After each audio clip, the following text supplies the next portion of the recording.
감사합니다. 오늘 주일 2부 예배 나오신 여러분들을 주님의 이름으로 환영하고 축복합니다. 우리 앞뒤 좌우에 계신 분들에게 이렇게 한번 인사할게요. 주님의 이름으로 환영하고 축복합니다. 인사하겠습니다. 네, 감사합니다. 감사합니다.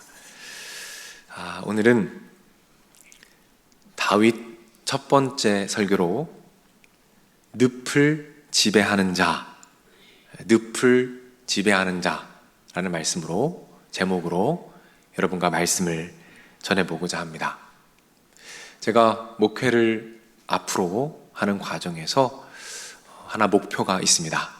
그건 무엇이냐면 성경에 나오는 중요한 인물들을 여러분과 함께 다 살펴보는 거예요. 한 명씩 한 명씩 그 삶을 함께 걸어가면서 그 인물들의 삶에 하나님께서 어떻게 역사하셨는지 그 일하심을 함께 바라보며 함께 배우는 것들을 해보고자 합니다.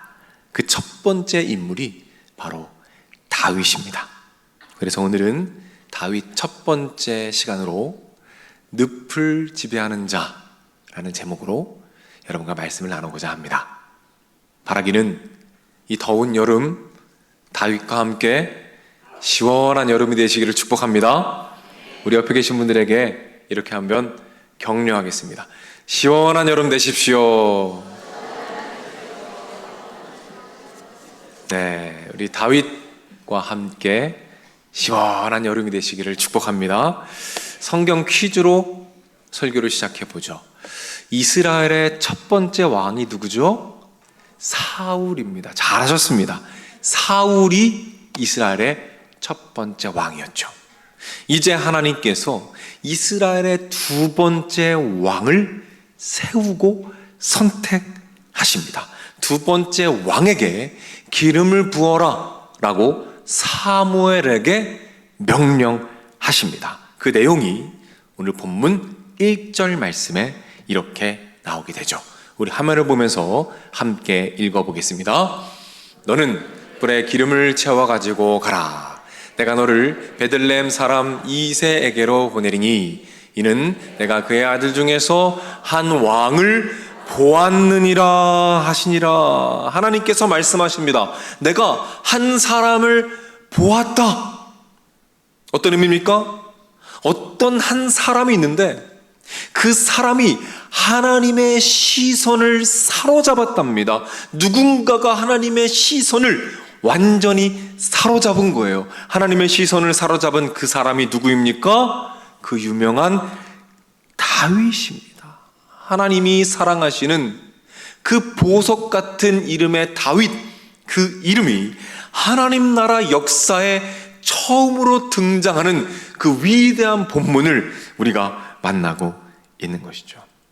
그렇다면 하나님께서 그 수많은 사람들 중에서 다윗을 바라보신 이유가 무엇입니까? 다윗은 그저 어린 초라한 목동에 불과했어요. 그런데 왜 하나님께서는 다윗을 바라보셨을까요? 하나님의 시선을 사로잡은 다윗의 모습은 무엇이었을까요? 그 답을 찾기 위해서는 다윗이 어떤 삶을 살았는가를 살펴보아야 합니다. 그래서 오늘은 시편을 통해서 다윗이 어떤 삶을 살았는지를 여러분과 한번 발견해 보기를 원합니다. 첫 번째 시편으로 오늘 본문은 아니지만 시편 23편이 있습니다. 1, 2절을 우리 화면을 보면서 한번 읽어보도록 하죠. 읽겠습니다. 여호와는 나의 목자시니 내게 부족함이 없으리로다. 그가 나를 푸른 풀밭에 누이시며 쉴 만한 물가로 인도하시는도다. 아멘. 다윗은 목자였습니다. 양을 돌보는 일을 했습니다. 그리고 우리가 읽은 말씀을 보면 다윗이 그 양을 치면서 무엇을 했었는지를 깨닫게 됩니다. 다윗은 그 초원에서 양들을 치면서 나의 목자, 나의 목자가 되시는 하나님을 예배하고 묵상했습니다. 그렇기 때문에 여호와는 나의 목자십니다라는 아름다운 고백이 가능했던 것입니다. 다시 말해서 다윗은 아무도 예배하지 않는 그 들판에서 홀로 하나님을 예배하고 있습니다. 그리고 하나님의 시선이 아무도 예배하지 않는 곳에서 홀로 예배하는 다윗, 그 예배자에게 고정이 됩니다. 두 번째 시편입니다. 오늘 본문 63편인데요. 먼저 이 시편의 배경을 좀 살펴보겠습니다. 다윗의 아들 중에 압살롬이라는 왕자가 있습니다.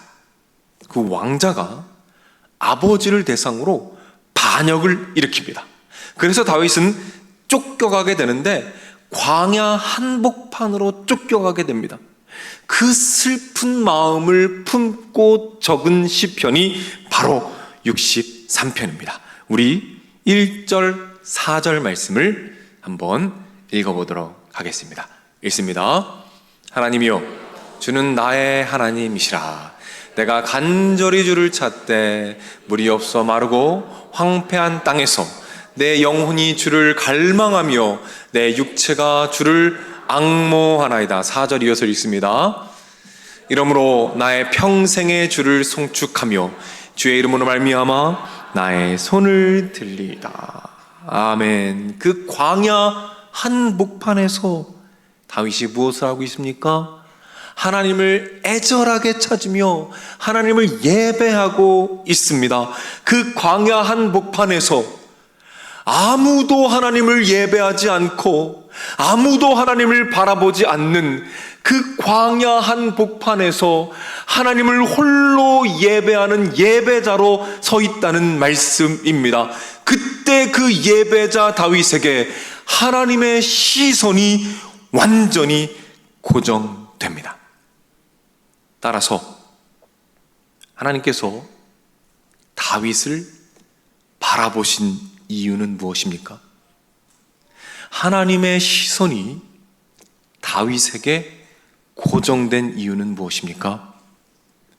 아무도 예배하지 않는 곳에서 하나님을 홀로 예배할 때 하나님의 시선이 그 예배자 다윗에게 향하게 된 것입니다. 이스라엘에 수많은 사람들이 예배를 드렸습니다. 예배하는 사람들은 많이 있었지만 하나님이 찾으시는 참된 예배자가 없었던 예배 기근의 시대에 마지막까지 홀로 남아서 하나님을 아무도 예배하지 않는 그곳에서 하나님을 홀로 예배하는 그 예배자 다윗에게 하나님의 거룩한 시선이 고정되어 있었다는 것이죠. 제가 말씀을 준비하면서 얼마 전에 잠깐 봤던 영화의 한 장면이 생각났습니다. 이 영화는 6.25 전쟁을 그린 영화였어요. 한 부대가 있습니다. 그 부대에 많은 사람들이 다 죽었어요. 그리고 소수만 남았습니다. 그리고 이제 엄청나게 위험한 전투를 앞두고 있어요. 그 전투 앞에서 한 장교가 병사들을 격려하며 이렇게 말합니다. 악어는 50개 정도의 알을 낳는다. 그중 절반 이상은 다른 짐승에게 잡아 먹힌다. 그리고 간신히 알에서 깨어난 새끼 악어 대부분이 또 다른 짐승의 먹이가 된다.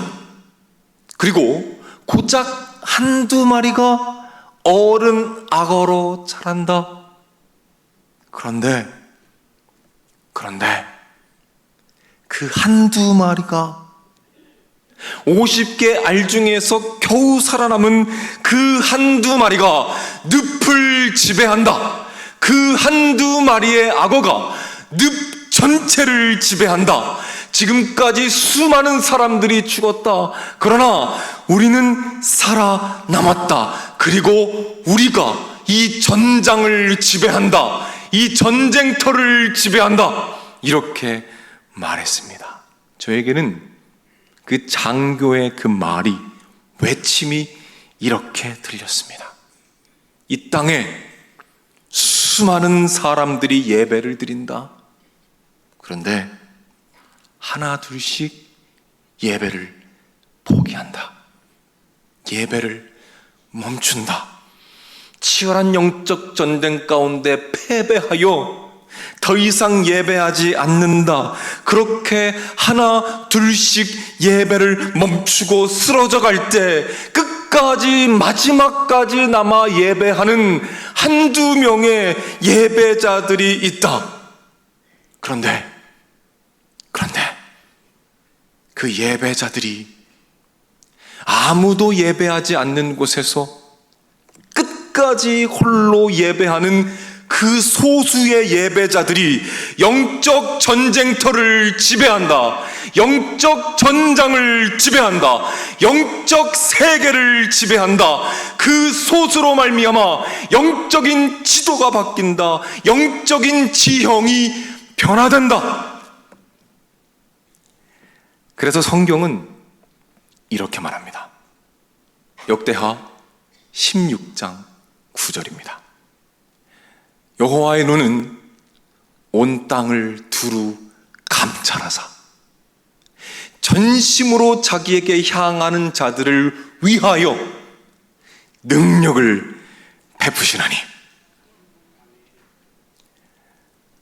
우리는 이 지점에서 분명하게 깨닫게 됩니다.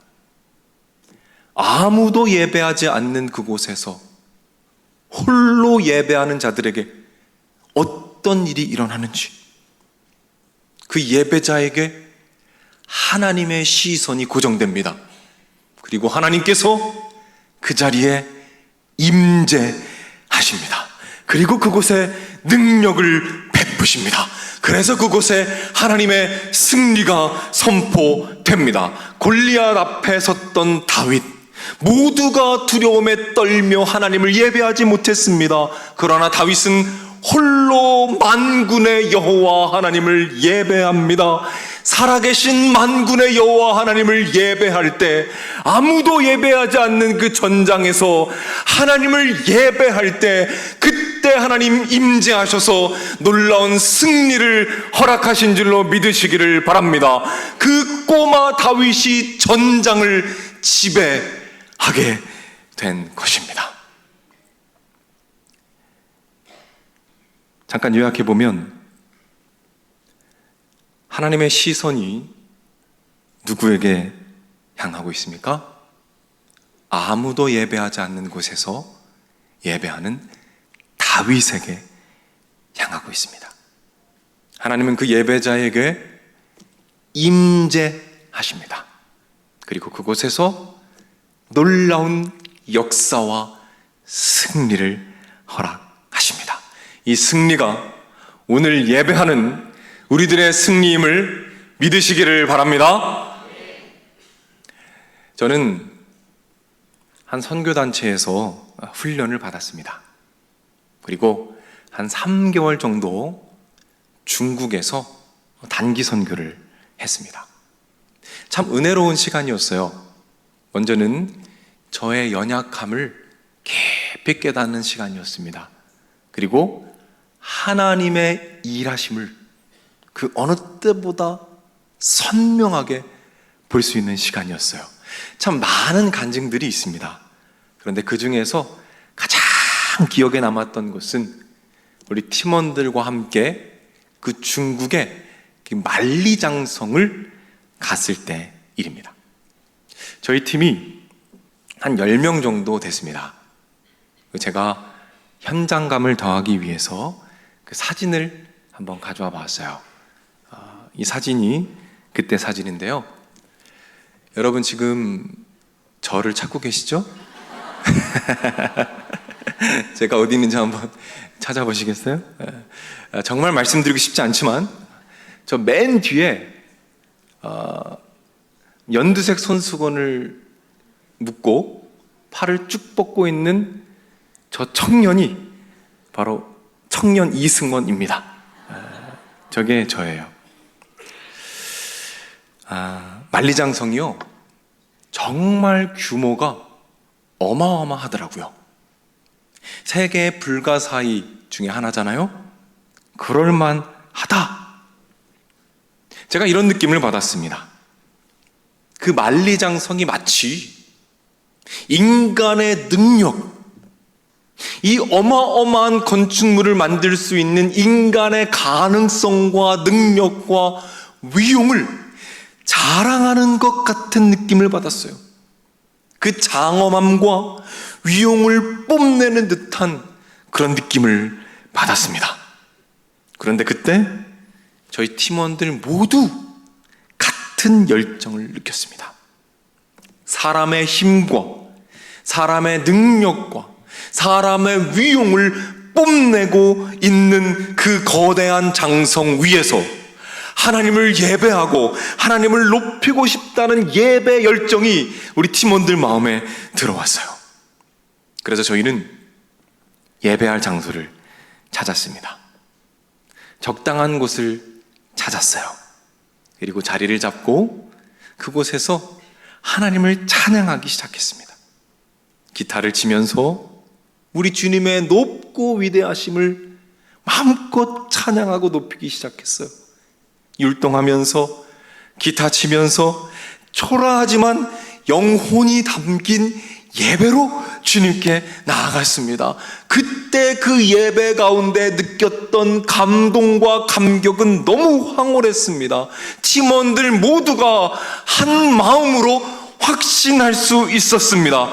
인간이 만든 이 거대한 장벽 위에서 인간의 위대함과 인간의 위용과 장엄함을 묵상하고 있는 이곳에서, 아무도 예배하지 않는 이곳에서 하나님을 예배할 때 하나님의 시선이 지금 초라한 우리 예배자들에게 향하고 있구나, 그 확신이 들었어요.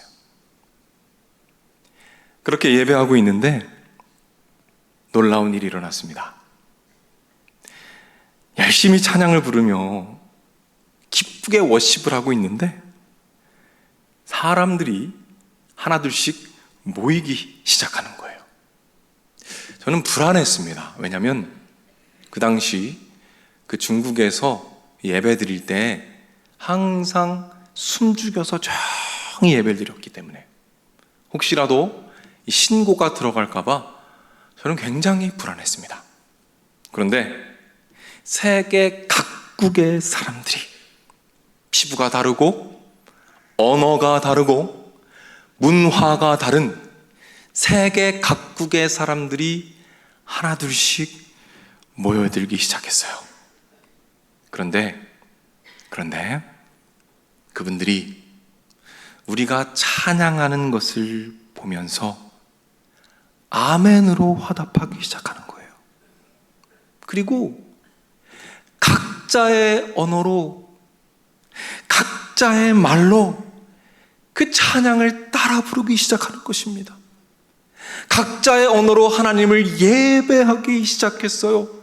저는 아직도 그 장면이 생생합니다.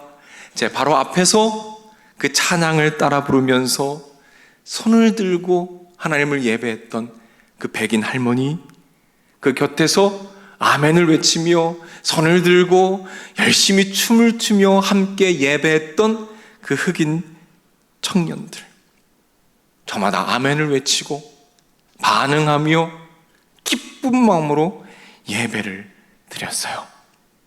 저는 그 현장에서 요한계시록에서 보았던, 읽었던 그 천국의 예배를 보았습니다.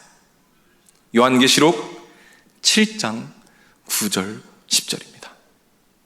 각 나라와 족속과 백성과 방언에서 아무도 능히 셀 수 없는 큰 무리가 나와 큰 소리로 외쳐 이르되 구원하심이 보좌에 앉으신 우리 하나님과 어린 양께 있도다. 피부색이 다르고 언어가 다르고 문화가 다른 세계 각국의 열방의 사람들이 한 마음으로 한 자리에 모여서 그 천국의 예배를 드리며 그 만리장성 위에서 하나님을 높였던 그 시간, 너무나 귀한 시간이었습니다. 저는 그때 영적인 전율을 느끼며 하나님의 시선이 지금 이곳에 고정되어 있구나, 하나님의 임재가 이곳에 가득하구나, 그래서 하나님께서 잠자는 예배자들을 깨우셨구나, 지금 우리가 이곳의 영적인 세계를 지배하고 있구나, 이곳의 영적인 전쟁터를 우리 예배자들이 지배하고 있구나. 여러분이 예배하시는 곳마다 이런 승리의 역사가 나타나기를 주님의 이름으로 축복합니다. 말씀을 준비하면서 우리 성도님들의 삶을 깊이 묵상해 보았습니다. 아무도 예배하지 않는 그 가정에서 홀로 예배드리는 분들, 얼마나 외로울까? 믿는 사람 하나도 없는 그 직장에서, 그 학교에서 홀로 예배하는 분들, 그 광야 같은 곳에서 얼마나 당혹스러우실까? 이 더운 여름 학교 앞에서 아이들에게 전도하며 복음을 전하며 아무도 예배하지 않는 그곳에서 예배하고 있는 우리 교회 교사 선생님들, 얼마나 덥고 힘드실까? 저 북녘 땅에서 기독교가 박해받고 있는 그 지역에서, 이슬람이 있는 그 나라에서, 아무도 예배하지 않는 그 지역, 그 마을에서 홀로 예배하고 있는, 숨죽여 기도하며 예배하고 있는 그 선교사님들, 그 성도들, 얼마나 두려울까? 그 모든 분들에게 오늘 하나님께서 이렇게 말씀하십니다. 다윗에게 향하였던 그 시선이 오늘 너희들에게 동일하게 향하고 있단다. 가족 모두가 잠들었을 때 자녀들을 위해서 기도하고, 믿지 않는 남편과 아내를 위해서 숨죽여 기도하는 그 기도, 그 선교지에서 숨죽여 예배하는 그 예배 모습,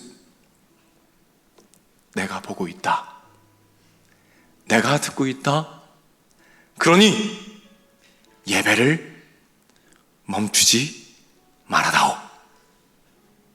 이 시대에 수많은 사람들이 예배를 포기하고 있습니다. 그리고 앞으로 더 많은 사람들이 예배의 자리를 떠나게 될지도 몰라요. 그렇게 하나둘씩 예배의 자리를 떠나고 결국 모두가 예배를 멈추게 될지라도 마지막까지, 끝까지 아무도 예배하지 않는 그곳에서 마지막까지 예배하며, 예배가 없는 그곳에 친히 찾아가 아무도 예배하지 않는 그곳에서 예배하며 하나님을 높이는 그 예배자가 저와 여러분이 되기를 소망합니다. 그리고 우리 교회가 되기를 간절히 소망합니다. 비록 소수일지라도 그 예배자들을 통하여 하나님께서 다시 시작하실 것입니다. 그 예배자들이 선 그곳에 예배가 회복될 것입니다. 그 가정과 직장과 나라와 민족이 다시 살아나게 되는 역사가 나타나게 될 것입니다. 하나님께서 하나님 나라의 역사를 그 예배자들을 통하여 다시 새롭게 써가실 줄로 믿으시기를 바랍니다. 사랑하는 여러분, 한 마리 악어가 늪 전체를 지배하듯이 그 어린 소년 다윗이 그 전쟁터를 지배했듯이 살아가는 한 주 가운데 하나님을 홀로 예배하는 그 자리에서 영적 세계를 지배하시고 영적 전쟁에서 승리하셔서 많은 간증들을 가지고 다시 주님을 예배하게 되는 놀라운 축복이 있기를 주님의 이름으로 축복합니다. 우리 자리에서 일어나겠습니다.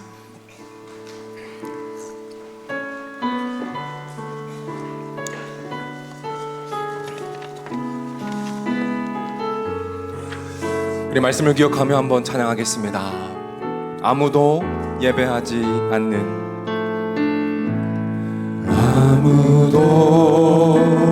예배하지 않는 그곳에서 주를 예배하리라. 아무도 찬양하지 않는 그곳에서 나 주를 찬양하리라. 다시 한번 처음부터. 아무도 예배하지 않는, 아무도 예배하지 않는 그곳에서 주를 예배하리라. 아무도 찬양하지 않는 그곳에서 나 주를 찬양하리라. 누구도 헌신하지 않는, 누구도 헌신하지 않는 그곳에서 주께 헌신하리라. 누구도 증거하지 않는 그곳에서 나 주를 증거하리라. 내가 밟는 모든 땅, 내가 밟는 모든 땅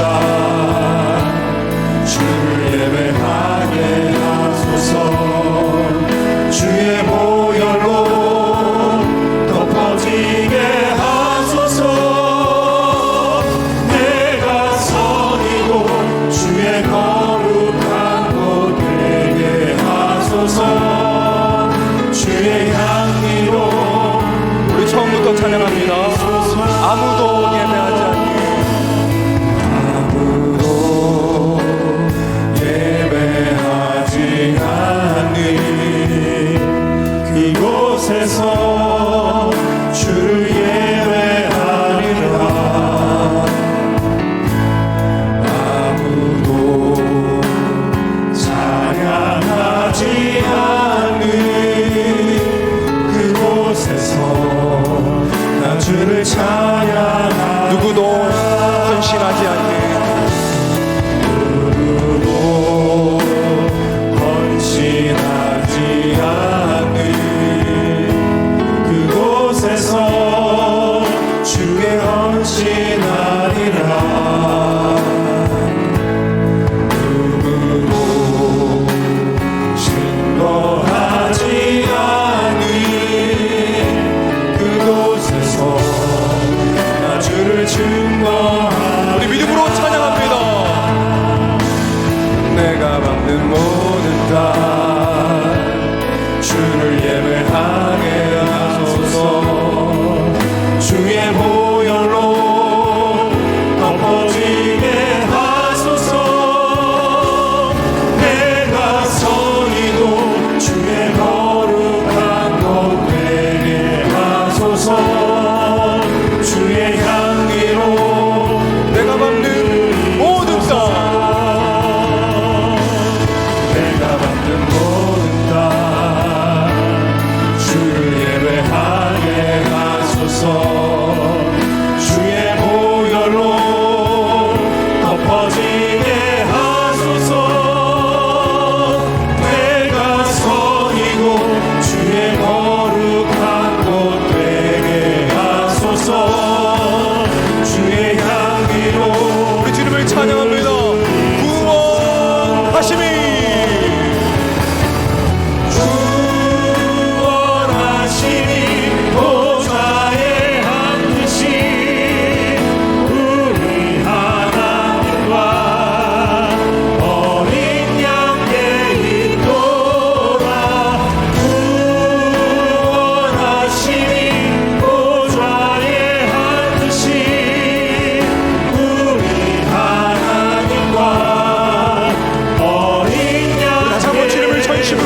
기도합니다.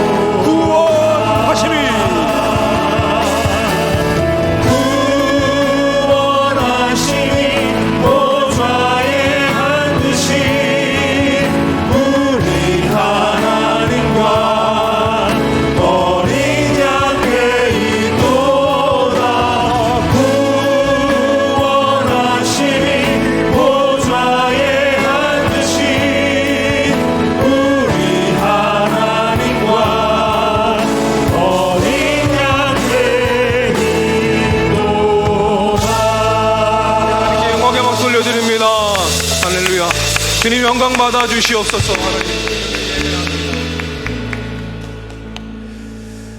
이 시간 우리 합심해서 기도하며 나아갑시다. 이렇게 기도합시다. 하나님, 모두가 주님을 예배하기를 포기할지라도 마지막까지 홀로 아무도 예배하지 않는 그곳에서 예배하는 예배자가 우리가 되기를 원합니다. 우리가 예배하는 그곳에 하나님 임재하시사 그곳의 예배가 살아나도록 주님께서 인도하여 주시옵소서. 영적인 세계를 지배하게 하시고 승리하는 역사를 허락하여 주시옵소서. 하나님께서 가정과 정치와 사회와 문화와 교육과 각 분야에서 하나님께 예배하는 예배자들을 세우실 것입니다. 그 예배자들로부터 말미암아 놀라운 회복이 일어나게 될 것입니다. 우리 믿음을 가지고 주여 한번 외치고 합심해서 기도하며 나가겠습니다. 주여,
이 시간 기도할 때에는 우리 내일 선교지로 떠나는 우리 청년들을 위해서 기도하겠습니다. 기도할 때 하나님, 그 청년들이 밟는 모든 땅이 하나님을 예배하게 하여 주옵소서. 아멘. 아무도 예배하지 않는 곳에서 주님을 예배하고 높일 때 그 청년들이 있는 그곳에 하나님 임재하여 주시고 그곳에 영적인 전장을 지배하는 놀라운 청년들이 되게 하여 주옵소서. 아멘. 교육부서를 위해 기도해 주시기 바랍니다. 이미 끝난 여름 사역 열매 맺게 하옵소서. 준비 중에 있는 교사들 함께 하여 주시어서 예배하는 자들이 되게 하시고 그분들의 헌신으로 말미암아 그 어린 영혼들이 예배자로 바로 서도록 하나님 인도하여 주옵소서. 아멘. 주여 한번 외치고 합심해서 기도하며 나가겠습니다. 주여,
아버지 하나님, 가정에서 아무도 믿지 않는 가운데 홀로 예배하며 숨죽여 기도하는 귀한 우리 믿음의 가족들, 직장과 학교에서, 사업장에서 홀로 예수님을 예배하며 당황하고 힘들어하는 우리 귀한 성도님들, 선교지에서 숨죽여 예배하며 아무도 예배하지 않는 곳에서 하나님을 높이고 있는 귀한 선교사님들과 우리 성도들, 오늘 이 시간 말씀을 통하여 격려해 주시고 위로해 주시고 새 힘을 주시니 감사를 드립니다. 하나님, 각 가정마다 정치와 사회와 문화와 경제와 각 분야마다 예배자를 세워 주시옵소서. 그리하여 그 예배자로 말미암아 하나님의 임재가 그곳에 임하여지게 하시고 그곳에 영적인 전쟁터를 지배하며 그곳에 예배가 회복되어지는 놀라운 축복을 허락하여 주시옵소서. 그 일에 우리와 우리 교회를 사용하여 주시옵소서. 사랑하는 성도님들을 세상으로 파송합니다. 하나님, 한 주간 살아가는 동안 우리가 밟는 모든 곳마다 예배의 향기가 묻어나게 하시고 그 향기 위에 또 다른 예배자들이 예배를 시작하게 되는 놀라운 승리를 허락하여 주시옵소서. 길이요 진리요 생명 되시는 우리 주 예수 그리스도의 은혜와 아버지 하나님의 넓으신 사랑과 성령님의 감화, 감동, 축복, 역사, 인도하심이 이 자리에 참여한 주님의 자녀들, 병상에 있는 자녀들, 마음의 병으로 고통받는 자녀들, 군에 가 있는 젊은이들, 해외나 지방에 나가 있는 주의 백성들, 선교지에서 복음을 위해 헌신하는 선교사님들, 영상을 통해 가정에서 예배드리고 있는 믿음의 가족들, 저들의 가정, 저들의 하는 일, 저들의 앞날 위에 이제로부터 영원토록 함께 있을지어다. 아멘.